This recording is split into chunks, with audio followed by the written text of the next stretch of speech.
Hello students, today I am going to discuss with you the continued unit that is aggregate demand and related concepts.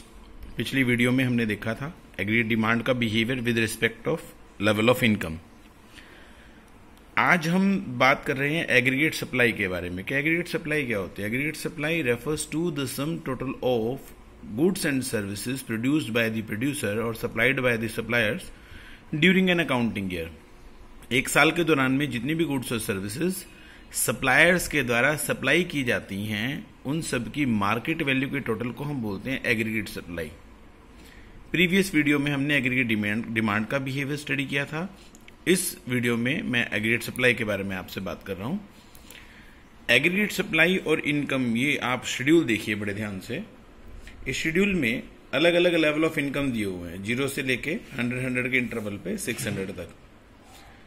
और आपको पता है कि minimum level of consumption हमेशा exist करता है income पर, चाहे इनकम 0 भी हो तब भी बेसिक नीड्स के लिए कंजम्पशन डिमांड रहती ही है।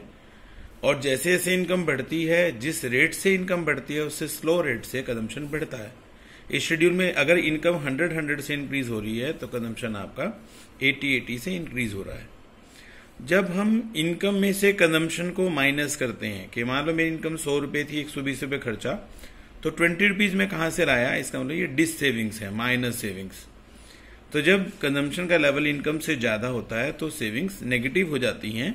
जब इनकम और कंजम्पशन दोनों बराबर होती है तो सेविंग्स 0 हो जाती हैं। और जैसे जैसे इनकम ज्यादा और कंजम्पशन का लेवल कम रह जाए तो सेविंग्स पॉजिटिव होनी शुरू हो जाती है। ऐसा हम अपने घर में भी देखते हैं। मान लो फादर अर्न कर रहे हैं 50,000, आप स्पेंड कर रहे हो महीने में 30,000, इसका मतलब 20,000 क्या है, वो आपकी सेविंग्स हैं। अप्रैल के महीने में फीस भी भरनी होती है और भी बहुत कुछ खर्चे करने होते हैं, गेहूं भी परचेज करनी होती है, एडमिशंस, बुक्स वगैरह। तब हमारा कंजम्पशन एक्सीड कर जाता है हमारे लेवल ऑफ इनकम से। उस टाइम पे हम बैंक अकाउंट से पैसा निकलवाते हैं। That is called dissavings और minus savings, negative savings. Consumption और सेविंग्स दोनों को जब हम ऐड कर देते हैं तो बन जाते हैं हमारी इनकम। इनकम को ही बोला जाता है एग्रीगेट सप्लाई। तो जब हम इन दोनों को प्लस करते हैं तो हमारे पास एग्रीगेट सप्लाई का डाटा आ जाता है। तो जो इनकम है और जो एग्रीगेट सप्लाई, ये सिनोनिम्स हैं यहाँ पे इस यूनिट में। एग्रीगेट सप्लाई को ही level of income, level of output, level of employment कहा जाता है। अब अगर हम इसका डायग्रामेटिक प्रेजेंटेशन देखें तो एक्स एक्सिस पे वही लेवल ऑफ इनकम, आउटपुट और एम्प्लॉयमेंट आएगा और वाई एक्सिस पर aggregate supply. X axis Y axis हमने प्लॉट कर दिया, पॉइंट ऑफ ओरिजिन प्लॉट कर दिया। ये एग्रीगेट सप्लाई कर्व है जिसको कि हम इनकम कर्व भी बोलते हैं। इसे लाइन ऑफ रेफरेंस भी कहा जाता है। ये 45 डिग्री एंगल पे रहती है, प्रोपोर्शनेट होता है। जितनी आपकी इनकम इंक्रीज हुई उतना ही आउटपुट प्रोपोर्शनेटली इंक्रीज होगा, एम्प्लॉयमेंट में भी प्रोपोर्शनेटली उतना ही इंक्रीज होगा और एग्रीगेट सप्लाई भी उतनी होगी। तो अगर इनकम का लेवल 10 लाख है तो सप्लाई भी 10 लाख होगी। इनकम अगर बढ़ती है तो उसी प्रोपोर्शन में एग्रीगेट सप्लाई भी बढ़ती है। अगर आपने कुछ भी सप्लाई नहीं किया इसका मतलब आपकी इनकम 0 है। अगर आप 1 लाख यूनिट सप्लाई करते हैं तो उसके प्रोपोर्शनेट आपका प्रॉफिट रहेगा। और जैसे जैसे आप सप्लाई बढ़ाएंगे वैसे वैसे आपकी इनकम भी बढ़ती जाएगी, जैसे जैसे आप प्रोडक्शन बढ़ाएंगे वैसे वैसे सप्लाई भी बढ़ती जाएगी। तो ये प्रोपोर्शनेट होती है 45 डिग्री एंगल। इसके बारे में इतना ही पूछा जाता है कि what is aggregate supply, explain it's behaviour with the help of schedule and diagram. उसको आप एलोबरेट कर सकते हैं। On x-axis level of income, output and employment is shown. On y-axis aggregate supply is shown. AS is aggregate supply curve which is 45 degree angle straight line starting from point of origin forming 45 degree angle. It shows that income and aggregate supply are proportionate to each other. If income is 0, it means aggregate supply is also 0. As the level of income increases, it means aggregate supply is also increasing in the same proportion. This is the meaning of this 45 degree angle. अब हम बात करते हैं consumption function के बारे में। ये बहुत आसान और बड़ा हमारी लाइफ से जुड़ा हुआ कंसेप्ट है। Consumption function refers to the functional relationship between the level of income and level of consumption. इन दोनों के बीच में ये फंक्शनल रिलेशनशिप है। जैसे जैसे इनकम बढ़ेगी वैसे वैसे कंजम्पशन भी बढ़ेगा। These are proportionate, may be proportionate, these are dependent upon each other. Consumption is totally dependent upon your level of income. आपका लेवल ऑफ इनकम अगर अच्छा रहेगा तो आपका कंजम्पशन का लेवल भी अच्छा रहेगा। अगर लेवल ऑफ इनकम कम रहेगा तो कंजम्पशन का लेवल भी कम रहेगा। अब इस बिहेवियर को आप स्टडी कीजिए। इसके लिए इसी शेड्यूल में हम लेवल ऑफ इनकम और लेवल ऑफ कंजम्पशन को कंसिडर करते हैं। ये बात आपको याद ही हो जाएगी। आपको पता है कि लेवल ऑफ इनकम 0 हो तब भी there is always a minimum level of consumption in the economy. Second thing, you know that due to the fundamental psychological law, at what rate level of income increases, the consumption also increases but at slower rate. Certainly a point will come where the level of income and level of consumption will be equal to each other. Prior to 200 level of income, level of consumption is more than the level of income, and beyond the 200 level of income, level of consumption is lower than the level of income. That shows the positive savings. तो this is the behaviour. ये 5-6 point आपको अपनी interpretation में observations में देने हैं। Diagram में देखिए, in the diagram on X axis level of income, output and employment is shown, on Y axis level of consumption is shown. CC is the consumption curve which is left to right upward sloping. It shows a positive relationship between the level of income and level of consumption. Means as the level of income increases, level of consumption will also increase but at low rate.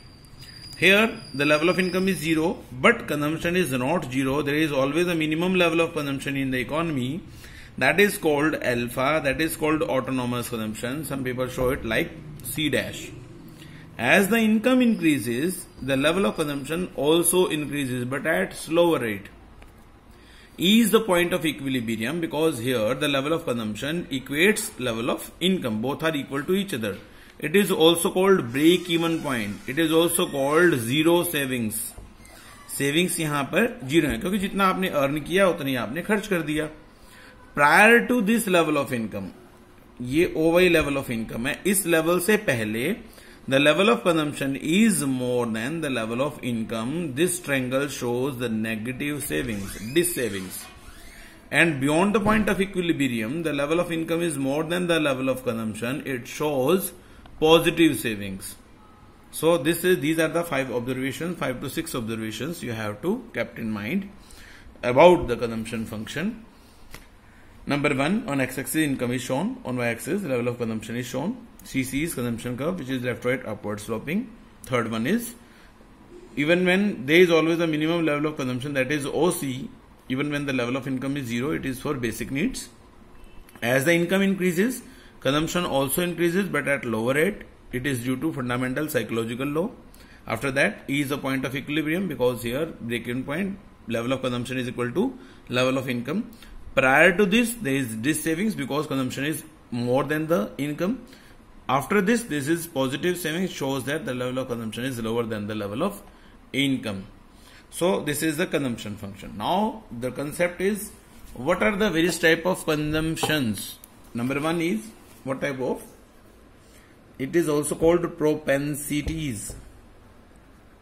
Propensities to consume. These are, one is APC, one is MPC. These are very easy concepts. Now what is APC? APC is the ratio between level of consumption to level of income.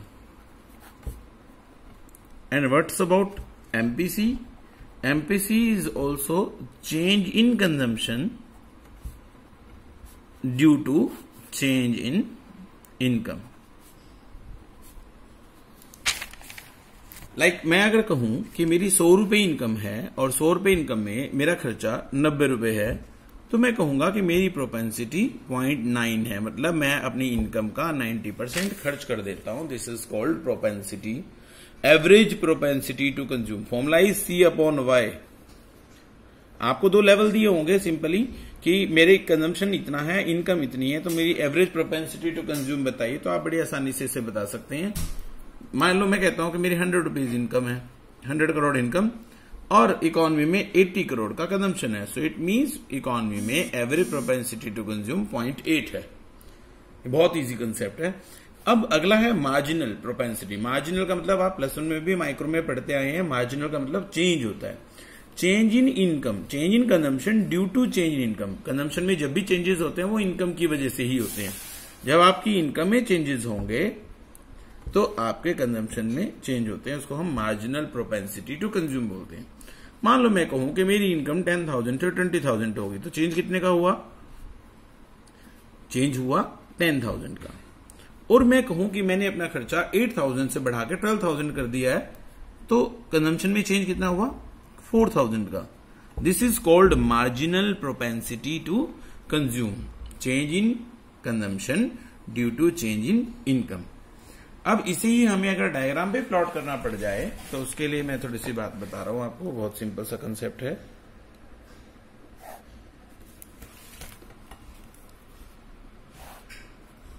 Here the level of income, output, employment. Here the level of consumption. X-axis, Y-axis, point of origin. Suppose मैंने ये consumption function बना दिया, consumption curve बना दिया। अब मुझे APC plot करना है। मान लो मैं इस पॉइंट पे प्लॉट करता हूं एपीसी। इस पॉइंट के कॉरस्पॉन्डिंग कंजम्पशन कितना है? This one. और इनकम कितनी है? This one. This is called APC. किसी भी पॉइंट पे आप प्लॉट कर सकते हैं। इस कर्व में कहीं भी कोई पॉइंट प्लॉट करें और वहां से परपेंडिकुलर एक्स एक्सिस पे और वाई एक्सिस पे प्लॉट कर दें, तो ये आपका APC, average propensity to consume, को आप माप सकते हो। मान लो यहां पर ये 40 है और ये यहां पर है 100, तो 40/100 एपीसी क्या हो जाएगा आपका? 40/100, that is 0.4। Is it okay? This is average propensity to consume. Marginal के लिए हमें 2 लेवल ऑफ इनकम चाहिए और 2 ही लेवल ऑफ कंजम्पशन चाहिए। जैसे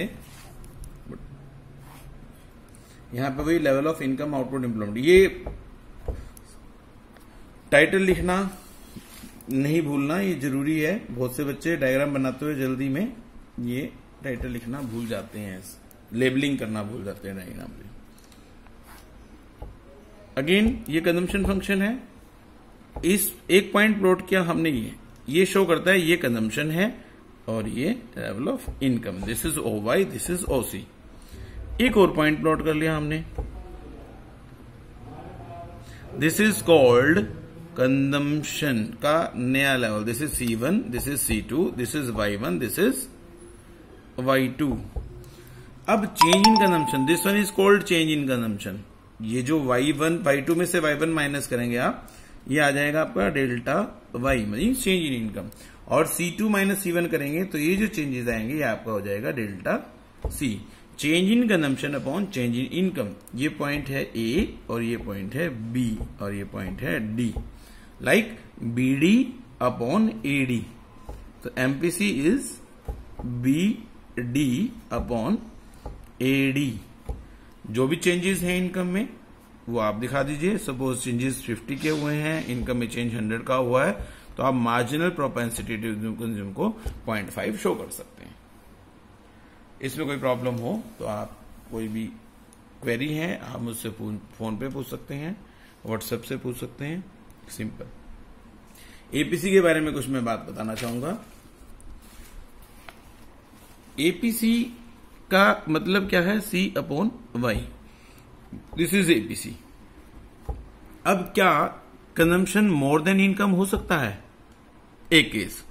क्या कंजम्पशन इक्वल टू इनकम हो सकता है? और क्या कंजम्पशन लेस देन इनकम हो सकता है? हाँ, ये तीनों ही सिचुएशंस हो सकती है। हमारा कंजम्पशन का लेवल इनकम से ज्यादा हो सकता है।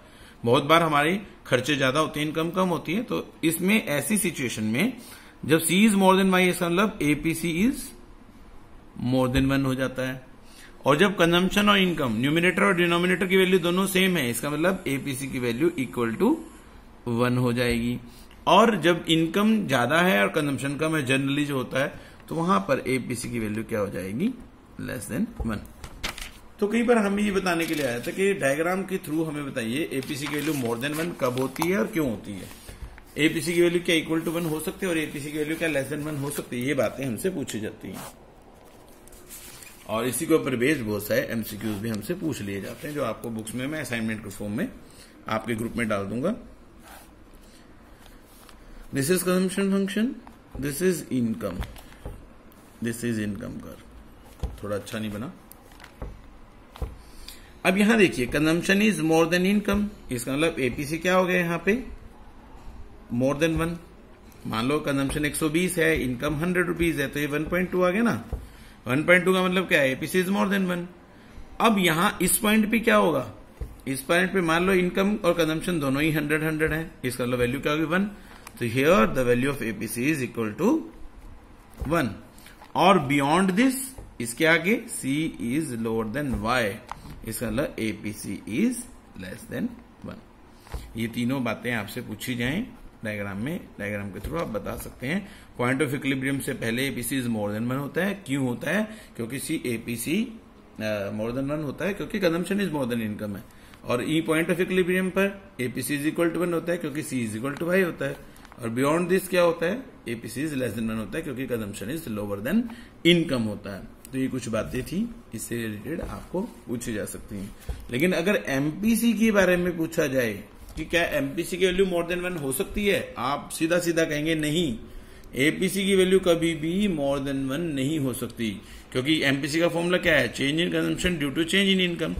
कंजम्पशन में चेंज किसकी वजह से होता है, इनकम की वजह से होता है। तो जितना हम इनकम में चेंज करेंगे तो कंजम्पशन में भी चेंज करेंगे, लेकिन उतना नहीं करेंगे जितना इनकम में होता है। इसमें आप पॉइंट देंगे due to fundamental psychological law, MPC की वैल्यू कभी भी 1 से ज्यादा नहीं हो सकती, 1 से कम ही रहती है, 1 के बराबर। हाँ लो आपकी 100 रुपए इनकम बढ़ी तो 100 रुपए आप खर्चा बढ़ा देंगे, लेकिन आप 100 से ज्यादा खर्चा नहीं बढ़ाएंगे due to fundamental psychological law. APC की वैल्यू, एमपीसी की वैल्यू 1 से ज्यादा कभी नहीं होगी, इक्वल टू 1 हो सकती है और 1 से कम हमेशा रहती ही है। So thank you so much. आज की वीडियो में इतना ही। अगली वीडियो में मैं आज सेविंग फंक्शन के बारे में आपसे डिटेल में बात करूंगा। Thank you so much.